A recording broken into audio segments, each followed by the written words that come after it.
Hi. So I hope I am audible. है ना? तो जिन लोगों ने पिछली क्लासेस नहीं देखी है वो जाके देख लीजिए, क्योंकि हम आए हैं पिछली क्लासेस को करने के बाद। हमने सेल टिश्यू पढ़ा है बेसिकली, अभी तक सेल्स और टिश्यूज पढ़ा हुआ है बस, ठीक है। बायोलॉजी के लिए अपना सीडीएस के लिए पढ़ रहे हैं। तो हमने जो पढ़ चुके हैं उसका अभी पीवाईक्यूज करेंगे, प्रीवियस ईयर क्वेश्चंस करेंगे, है ना। आपके सीडीएस एनडीए दोनों के लिए एप्लीकेबल होगा। पिछले 9 साल के जो भी होंगे सीडीएस एनडीए के, वो हम करेंगे, उनके थ्रू कॉन्सेप्ट्स को समझेंगे। फिर उसके बाद जाके बाद के कॉन्सेप्ट्स को पढ़ेंगे, ठीक है। चलिए, तो इस साल का क्वेश्चन है ये: why does the rough endoplasmic reticulum look rough under a microscope? Rough endoplasmic reticulum की बात हो रही है, तो अगर आपने क्लास मेरी देखी होगी तो आपको मालूम होगा, आइडिया होगा। बाई चांस नहीं देखिए, मैं आपको यहाँ पे भी समझा दे रहा हूँ। फिर भी मेरी एक एडवाइस है कि ये पहले जाके आप क्लास देखेगा, तब तो आपको ज़्यादा बेहतर से समझ आएगा। तो एक चीज़ होती है ER, endoplasmic reticulum. Endoplasmic reticulum नाम की एक चीज़ होती है। चीज़ क्या होती है बेसिकली हम पढ़ चुके हैं। ये सेल है, सेल के अंदर ये न्यूक्लियस होता है। अब बहुत ज़्यादा डिटेल में नहीं जाएंगे। ये ईआर मान लीजिए, ये एंडोप्लाज्मिक रेटिकुलम है। ये गोल्जी अपैरेटस हो गया, फिर राइबोसोम हो गया, आपका बाकी चीज़ें आ जाती हैं, माइटोकॉन्ड्रिया आ गया, ठीक है। तो हमने पढ़ा था एक सेल की ऑर्गेनेली एंडोप्लाज्मिक रेटिकुलम के बारे में, ठीक है।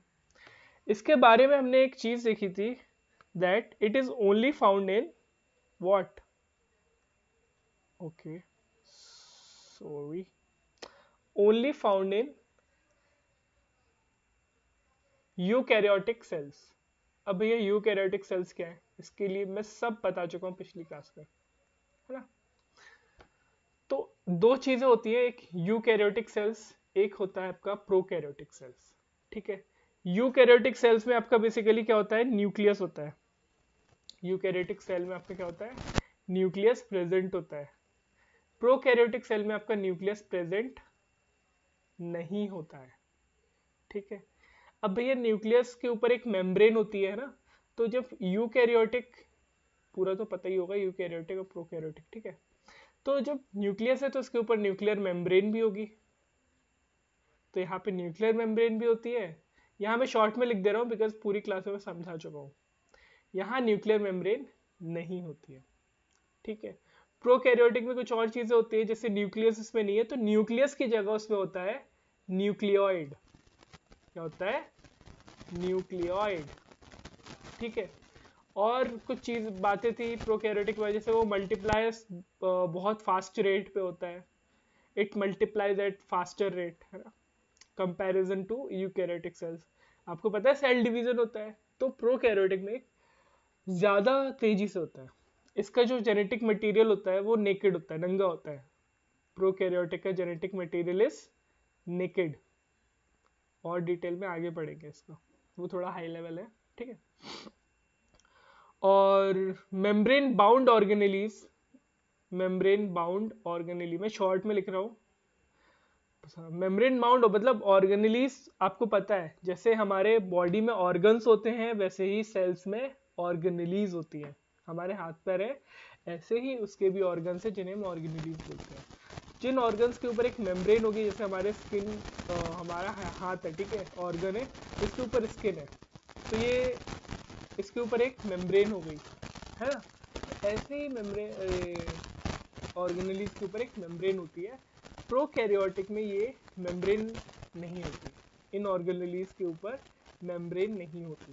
वहीं पे यूकैरियोटिक के ऊपर मेम्ब्रेन बाउंड ऑर्गेनेलीज होती है। अब कुछ इसमें डिफरेंस, एक्सेप्शन बेसिकली ये है कि आपका जो यूकैरियोटिक है उसमें कुछ नॉन मेम्ब्रेन बाउंड ऑर्गेनेलीज भी होती है।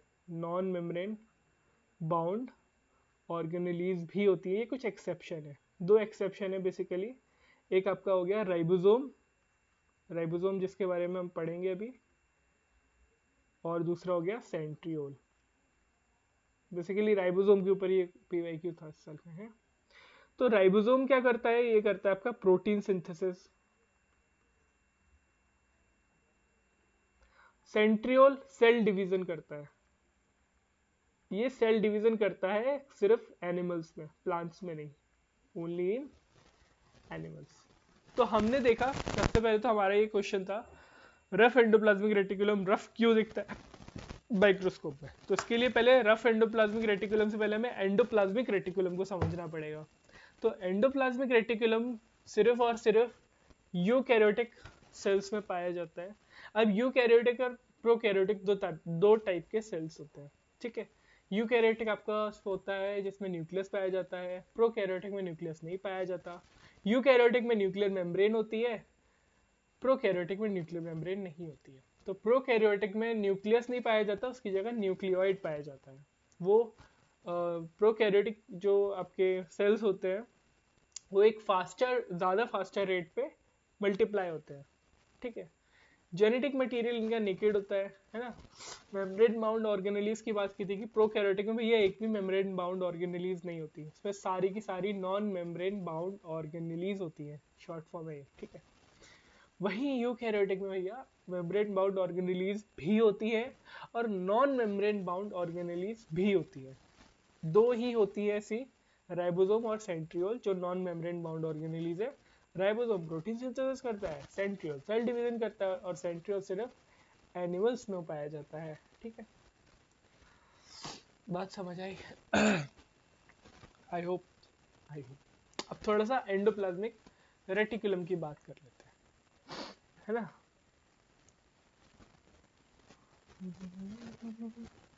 तो जब एंडोप्लाज्मिक रेटिकुलम की हम बात कर रहे हैं तो सबसे पहले मैं ये बता चुका हूँ, only found in eukaryotic cell. It is membrane bound organelles, ये मैं शॉर्ट फॉर्म में लिख दे रहा हूँ। ये मेम्ब्रेन बाउंड ऑर्गेनेलीज, इनके ऊपर मेम्ब्रेन पाई जाती है। ऑल राइट, मैं अच्छे से समझाऊंगा, आप एक एग्जांपल समझिए।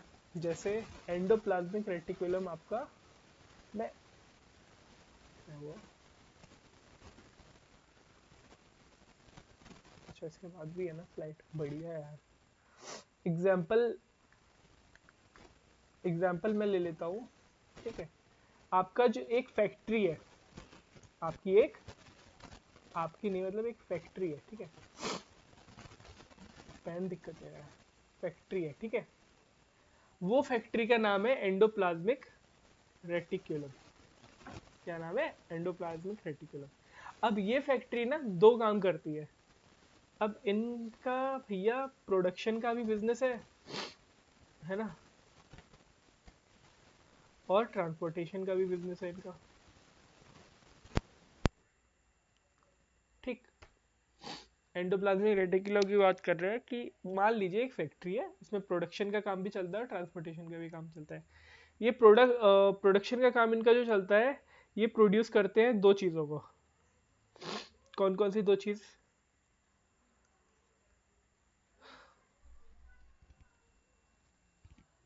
ठीक खाना चाह रही है बट आ नहीं पा रही है।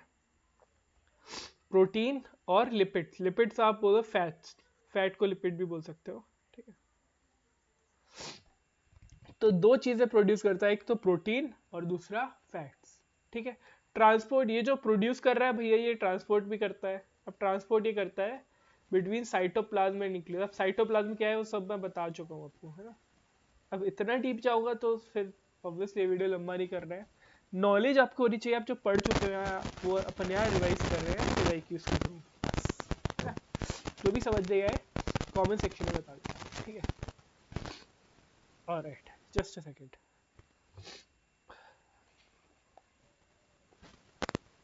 हाँ जी,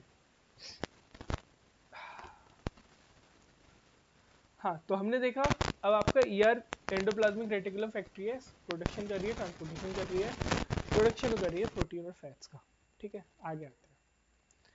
अब भैया आपका जो एंडोप्लाज्मिक रेटिकुलम है वो दो चीजें बना रही है, आपका यहाँ पे भी लेना पड़ेगा ना, दो चीजें बना रही है, प्रोटीन्स और फैट्स, ठीक है। एंडोप्लाज्मिक रेटिकुलम, ठीक है। अब इसके दो डिपार्टमेंट है, एक फैक्ट्री के अंदर डिपार्टमेंट्स होते हैं अलग अलग, ऐसे ही एंडोप्लाज्मिक रेटिकुलम के दो डिपार्टमेंट है, एक का नाम है रफ एंडोप्लाज्मिक रेटिकुलम, दूसरा है स्मूथ एंडोप्लाज्मिक रेटिकुलम। ठीक है, ऑब्वियसली रफ एंडोप्लाज्मिक रेटिकुलम कैसा होगा, रफ होगा, है ना। ये भैया होता है rough. Smooth endoplasmic reticulum smooth होता है। अब कहानी यही आ जाती है कि भैया ये रफ क्यों है, वो स्मूथ क्यों है। अब ये रफ इसलिए होता है बिकॉज इसमें राइबोसोम अटैच होते हैं इसके सरफेस पे। Ribosomes are attached at its surface. इसके सरफेस पे राइबोसोम्स अटैच होते हैं रफ एंडोप्लाज्मिक रेटिकुलम के। ठीक है, इस वजह से रफ एंडोप्लाज्मिक रेटिकुलम रफ होता है। ये भैया बनाते हैं प्रोटीन्स को, मेक्स। मैंने बताया था ना यहाँ कि भैया इनका प्रोडक्शन दो चीज होती है प्रोडक्शन में, प्रोटीन बनता है और फैट बनता है। तो ये संभालते हैं प्रोटीन वाला डिपार्टमेंट।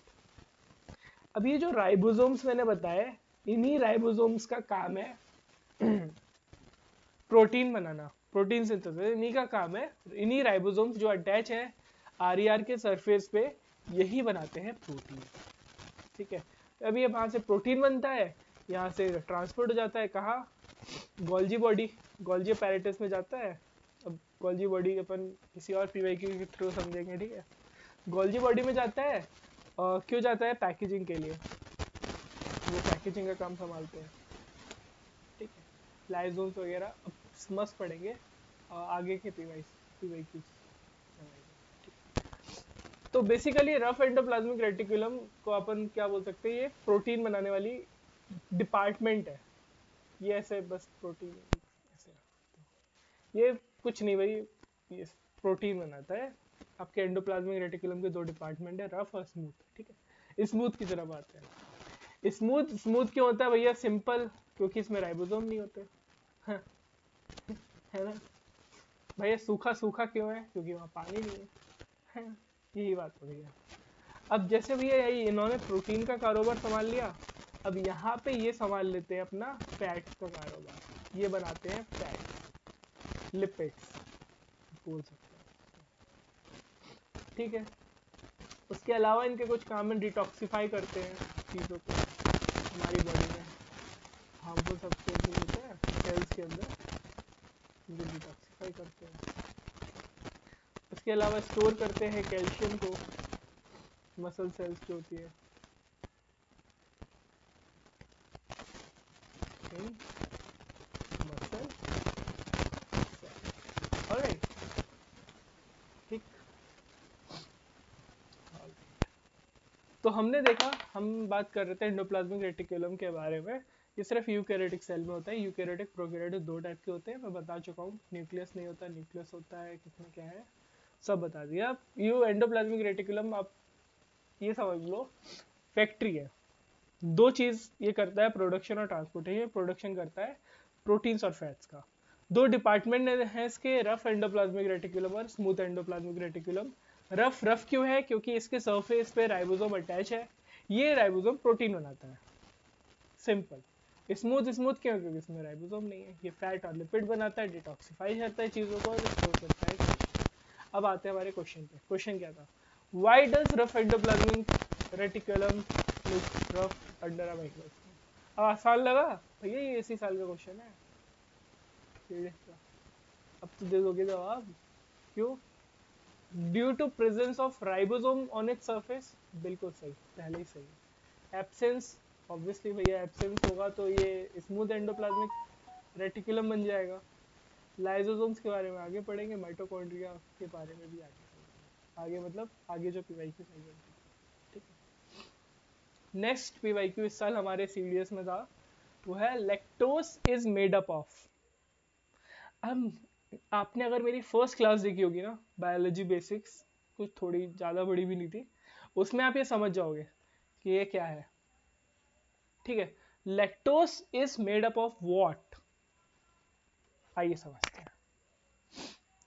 इसके लिए लैक्टोज को समझने के लिए हमें पहले चलना पड़ेगा कार्बोहाइड्रेट्स के पास। ये देख लीजिए आप। अरे भैया भैया भैया भैया कहाँ से आता है, ये आता है। ये सारे पीवाईक्यू से भैया सीडे सेंटेक है ना, पर आज हम कुछ ही पढ़ेंगे सिर्फ इस साल वाले।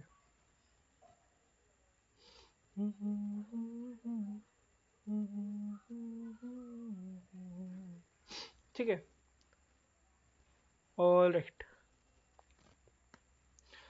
हम चलते हैं कार्बोहाइड्रेट्स के पास, कार्ब्स जिन्हें हम बोलते हैं। तो कार्बोहाइड्रेट आपके बनते हैं तीन चीजों से, कार्बन, हाइड्रोजन और ऑक्सीजन। कार्बोहाइड्रेट आपका बनता है तीन चीजों से, कार्बन, हाइड्रोजन, ऑक्सीजन। ठीक है, अब जो ये कार्बोहाइड्रेट्स हैं इन्हीं के बारे में शॉर्ट में लिख देते हैं कार्ब्स।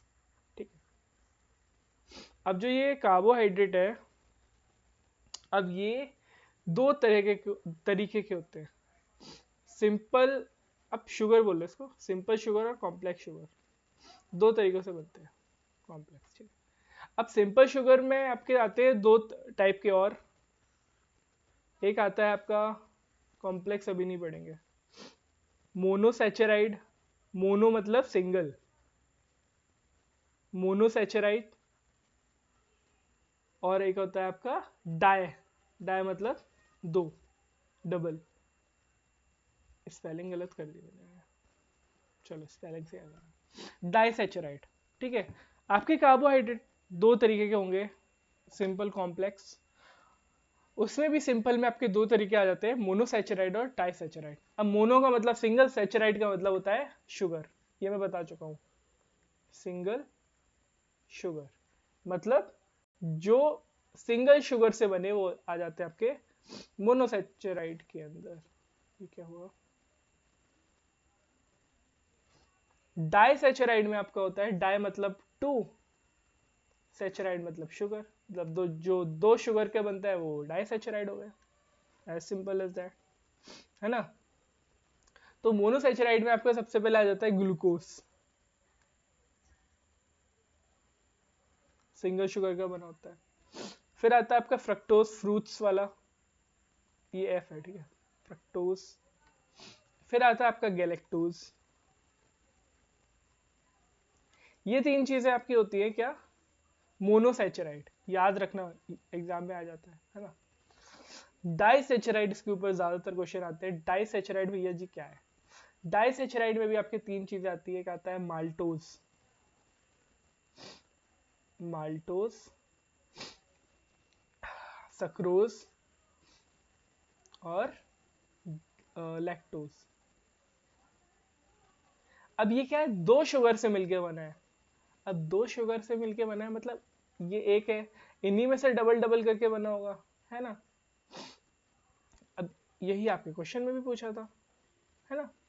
माल्टोज आपका मिलके बनता है ग्लूकोज और ग्लूकोज से, मतलब दो ग्लूकोज से मिलके बनता है आपका माल्टोज। सक्रोज होता है ग्लूकोज और फ्रक्टोज से मिलके बनता है सक्रोज। इजी है, ज्यादा मुश्किल नहीं है, दो तीन बार मेरी तरह डायग्राम बना लो, माइंड मैप्स बेसिकली बोल सकते हैं इसको, मस्त याद हो जाएगा। लैक्टोज आपका ग्लूकोज के साथ आपका मिल जाएगा गैलेक्टोज। ये सब सिंगल शुगर है, मिलके क्या बन रही है, डबल शुगर बन रही है। ठीक, आगे समझ। बेसिकली कार्बोहाइड्रेट तीन चीजों मिलके बनता है, कार्बन, हाइड्रोजन, ऑक्सीजन। कार्ब्स आपका सिंपल कॉम्प्लेक्स होता है, सिंपल में मोनोसैचराइड, डाइसैचराइड पढ़ते हैं। मोनो में ग्लूकोज, फ्रक्टोज, गैलेक्टोज आता है। डाई में माल्टोज, सक्रोज, लैक्टोज आता है। माल्टोज ग्लूकोज प्लस ग्लूकोज को बोलते हैं। सक्रोज मिलके बनता है ग्लूकोज प्लस फ्रक्टोज से। लैक्टोज मिलके बनता है ग्लूकोज और गैलेक्टोज से। अब वही लैक्टोज इंटॉलरेंट आजकल बहुत वर्ड चलता है, एडल्ट्स में ये फेमस है, बिकॉज जो लैक्टोज को पचा नहीं पाते बॉडी में बेसिकली, वो बन जाते हैं लैक्टोज इंटॉलरेंट। बेसिकली दूध वगैरह में पाया जाता है ना, दूध, दही, लस्सी, मट्ठन में। तो lactose is made up of, भैया इतना सिंपल सा क्वेश्चन था, वो भी इसी साल का है, तो इसमें क्या डिफिकल्टी है। Lactose is made up of glucose only, भाई ग्लूकोज से क्यों, ये तो डाइसैचराइड है, 2 शुगर से मिलके बनता है, एक से कैसे बन जाएगा? ग्लूकोज और फ्रक्टोज से मिलके बनता है सक्रोज, ये भी नहीं होगा। ग्लूकोज और सक्रोज, ये क्या हो गया, क्योंकि ये तो खुद 2 शुगर है, ये तो एक मिल जाएगा तो ये तो 3 शुगर हो जाएगा। ऐसा तो कुछ हमने पढ़ा नहीं है। ये है ग्लूकोज और गैलेक्टोज से मिलके बनता है आपका लैक्टोज। बढ़िया। आते हैं थर्ड क्वेश्चन में, ये हमारे एनडीए में आया था इस साल। Cambium is an example of, ये टिश्यू टिश्यू का पार्ट है बेसिकली, ठीक है, कैम्बियम। तो एक बार नजर दौड़ा लेते हैं टिश्यूज पे, टिश्यूज पे। टिश्यूज क्या होते हैं? मल्टीपल सेल्स एक्यूमुलेट होकर टिश्यू बना देंगे। और डिटेल में पढ़ना आप वीडियो देख लो मेरा, है ना। टिश्यू हम 2 तरीके के पढ़ते हैं, एक तो प्लांट्स, एक एनिमल्स। एनिमल्स टिश्यू का आज कोई काम है नहीं, एनिमल टिश्यूज का आज कुछ काम नहीं है, ठीक है, क्योंकि हमें सिर्फ इसका पढ़ना है, प्लांट्स का। अब प्लांट्स में जो टिश्यूज होते हैं भैया, वो 2 तरीके के होते हैं। एक होता है मेरिस्टेमेटिक टिश्यू, मेरिस्टेमेटिक टिश्यूज, और दूसरा आपका होता है, नीचे ले आओ 1 सेकेंड, दूसरे होते हैं आपके complex, sorry sorry sorry permanent tissues. Complex तो अलग आएगा, वो एक सब पार्ट है मेरिस्टेमेटिक का ही, सॉरी परमानेंट का ही, क्या बोल रहा हूँ, ठीक है। प्लांट्स 2 तरीके के पढ़ते हैं, टिश्यू 2 तरीके के पढ़ते हैं, प्लांट्स और एनिमल। प्लांट्स टिश्यू 2 तरीके के होते हैं, मेरिस्टेमेटिक और परमानेंट, ठीक। मेरिस्टेमेटिक टिश्यू 3 तरीके के होते हैं अगेन। कौन कौन से होता है? अपाइकल मेरिस्टेमेटिक टिश्यू, और अपना ये लेटरल मेरिस्टेमेटिक टिश्यू, जिसको अपन प्यार से कैम्बियम भी बोलते हैं, और इंटरकैलरी मेरिस्टेमेटिक टिश्यूज, ठीक। अभी पढ़ेंगे क्या? अभी पढ़ लेते हैं, आओ एक पेड़ बनाते हैं पहले तो, ठीक।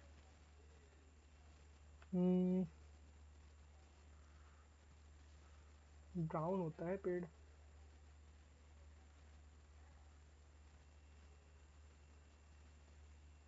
ठीक है, पेड़ बन गया मान लो, ठीक है। तो ये ऊपर का टिप है इसका, ये नीचे इसका रूट है, जो इन टिप और रूट में ग्रोथ करे, ग्रोथ करे at the rate tip and root, वो होता है आपका apical meristematic tissue. Apical meristematic tissue पाया जाता है रूट्स में और टिप पे, क्योंकि ये ग्रोथ करता है प्लांट्स में। अपाइकल मेरिस्टेमेटिक टिश्यू, ठीक है। दूसरा होता है, आपने पढ़ा लेटरल, लेटरल लेटरल बेसिकली इसकी गिर्थ को संभालता है, गिर्थ मतलब विथ, ये देख रहे हो, मोटापा। लेटरल को ही हम प्यार से बोलते हैं कैम्बियम। तो जो कैम्बियम मेरिस्टेमेटिक टिश्यू है, लेटरल मेरिस्टेमेटिक टिश्यू है, ये गिर्थ संभालता है इसका, ठीक है, कंट्रोल करता है इसके मोटापे को, बाकी चीजों को, ठीक है। तीसरे ये जो नोड्स निकल रहे हैं, ये नोड्स जो निकल रहे हैं ना, ये तो ये भैया संभालते हैं आपका इंटर कैलरी मेरिस्टेमेटिक टिश्यूज, ठीक। इंटर कैलरी मेरिस्टेमेटिक टिश्यू आपका नोड्स बेसिकली नोड्यूल को डेवलप करता है, डेवलप्स नोड्यूल्स, ठीक है, बेस बोल सकते हो लीव्स के, उनको ये डेवलप करता है, ठीक है। हमने पढ़ लिया प्लांट्स में 2 तरीके के टिश्यू होते हैं, meristematic tissue, permanent tissue. Apical growth में हेल्प करता है, तो टिप और रूट में होगा, क्योंकि आगे पीछे से ग्रोथ होगी। लेटरल गर्थ को कंट्रोल करता है, मोटापे को कंट्रोल करता है, उसी को हम कैम्बियम भी बोलते हैं। इंटर कैलरी नोड्यूल्स डेवलप करता है, ठीक है। परमानेंट टिश्यू आपके अगेन 2 तरीके के होते हैं, हाँ लिख लें, यही लिख ले क्या, आ जाएगा, कलर चेंज कर लो, एक सेकेंड। सिंपल और परमानेंट, सिंपल और परमानेंट, सॉरी कॉम्प्लेक्स, मैं क्या ही बोल रहा हूँ आज, लगता है जुकाम के चक्कर में ऐसा होता है अगेन। राइट, भैया ये पेनवा को क्या हो जाता है। परमानेंट टिश्यू आपके सिंपल और कॉम्प्लेक्स होते हैं। सिंपल में आपका आ गया, अब ये पढ़ चुके हो आप, पैरेन्काइमा, एरेन्काइमा, इनके फंक्शन में मुंह से ही बता दूंगा बिकॉज आप ऑलरेडी पढ़ चुके हो। क्लोरेनकाइमा होता है,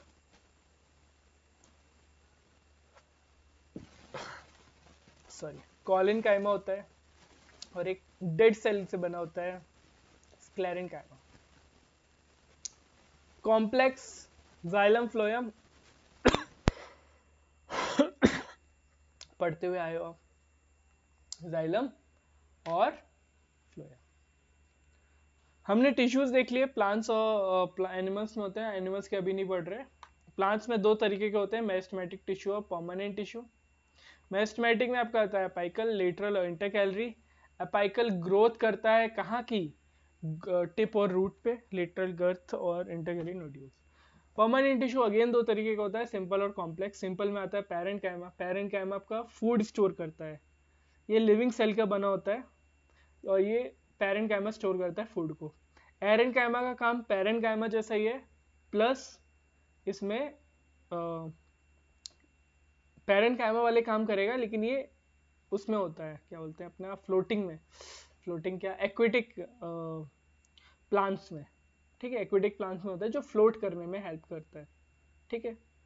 क्लोरेनकाइमा, क्लोरोफिल से याद कर लो, क्लो है ना, तो ये फोटोसिंथेसिस में हेल्प करता है, ये इसमें पैरेन्काइमा के सारे काम होंगे, प्लस क्लोरोफिल प्रेजेंट होता है, तो ये फोटोसिंथेसिस काम करता है। कॉलिनकाइमा कुछ नहीं, कॉलिनकाइमा ये प्रोवाइड करता है फ्लेक्सिबिलिटी को। स्क्लेरेनकाइमा डेड सेल का बना होता है, लास्ट में स्क्लेरेनकाइमा है जो वो रिजिडिटी प्रोवाइड करता है, और ये बना होता है डेड सेल का, ठीक है। जाइलम फ्लोएम तो बचपन से पता है, जाइलम वन वे फ्लो होता है वाटर्स का, न्यूट्रिएंट्स का अपवर्ड्स, और फ्लोएम आपका टू साइड फ्लो होता है, ऊपर नीचे दोनों साइड फूड फ्लो करता है, ठीक। अब आंसर करते हैं, cambium is an example of what, cambium is an example of what, lateral apical intercalary permanent, बताइए, ये आप कमेंट करिए, मैं समझा तो चुका ही हूँ, अब इस चीज को आप कमेंट करिए, मजा आएगा। चलो मैं बता ही देता हूँ, लेटर, ठीक है।